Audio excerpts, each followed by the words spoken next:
এই যে ময়লাগুলো একদমই সরে যাচ্ছে।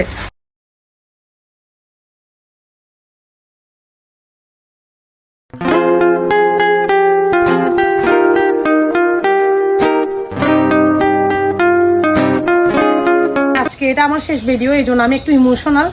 আমি কালকেই শহরে চলে যাচ্ছি, তো এটা লাস্ট আমার শাড়ি পরে আমার আম্মুর বাগানে, এটাই লাস্ট ভিডিও। আমি আর এখানে ভিডিও করতেছি না, যখন আবার আমি গ্রামে আসবো তখন ভিডিওগুলো হবে। এত বড় পাতিলে আজকে গরু মাংস রান্না করব না, মুরগির মাংস রান্না করব না। আজকে এই যে আমাদের ক্ষেতের, এটা কি ডাল বলে আমাকে একটু কমেন্ট করে জানান, আমি এই ডালের নাম জানি না। এটা হচ্ছে আমাদের ক্ষেতের ডাল। এখন এটাকে ভাঙবো, তারপরে হচ্ছে একদম ক্লিন হয়ে যাবে যে ওরকম করে জাতার মধ্যে এটা আমি ভাঙবো। আগুন ধরানো শেষ, পাতিলও গরম হয়ে গেছে, ডালগুলা দিয়ে দিই। অল্প অল্প করে দিতে হবে, নাহলে বেশি দিলে আর ভাঙা যাবে না।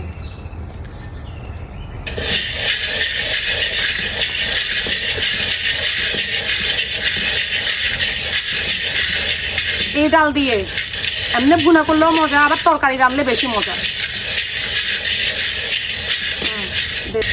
মানে সবচেয়ে ভালো লাগতেছে কি জানেন, মানে নিজের ক্ষেতের একটা জিনিস মাটির চুলায় নিজের হাতে এগুলা ভাঙতেছি, এটাই সবচেয়ে বড়।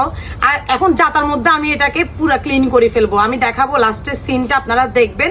মানে ভিডিও শেষ পর্যন্ত দেখলে বুঝতে পারবেন যে আমি কি বলছি। আর অনেকে এটা এখন চিনিই না, আর আগের জিনিসটা আমরা রেখে দিয়েছি যাতে করে এখন এটা মানুষের কাছে তুলে ধরতে পারি।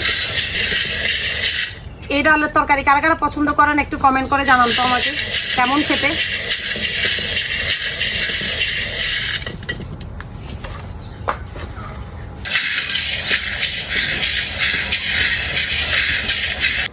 ডাল টাল ভাঙা শেষ, এখন এর মধ্যেই ঠান্ডা হয়ে গেছে। ঠান্ডা হলে দিতে হয়, না হলে একদমই মানে গুঁড়ো গুঁড়ো হয়ে যায়। তো এটাকে বলে জাতা, আমাদের এখানে জাতা বলে। আর আপনাদের এখানে কি বলে একটু জানাবেন। আর অনেকে এটা জানেও না যে কি, এটা আমার দাদুর দিনের জিনিস, আর সেটাকে আজকে আমি কাজে লাগাচ্ছি। এটার মধ্যে এখন ডাল দিয়ে দিছি, আর এটাকে এভাবে ঘুরালে দেখেন কি হয়,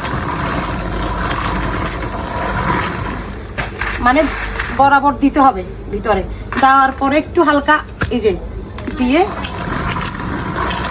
চাইলে এটা আবার হাত দিয়েও করা যায়, পা দিয়েও করা যায়, পায়ের দ্বারা এখানে করতে পারে। এখন তো বাজারে গিয়ে মেশিনে দিয়ে দেয়, বাট আমি আমার দাদুর জিনিসটাকে একটু আপনাদের সামনে তুলে ধরলাম।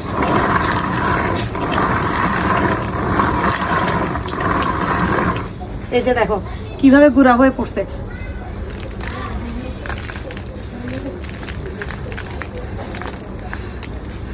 এই যে একদমই সাদা হয়ে গেছে। এটা যখন আমি আবার কুলায় নিয়ে ঝাড়বো এরকম হয়ে যাবে, সবগুলা এরকম হয়ে যাবে, সাদা চামড়া উঠে যাবে।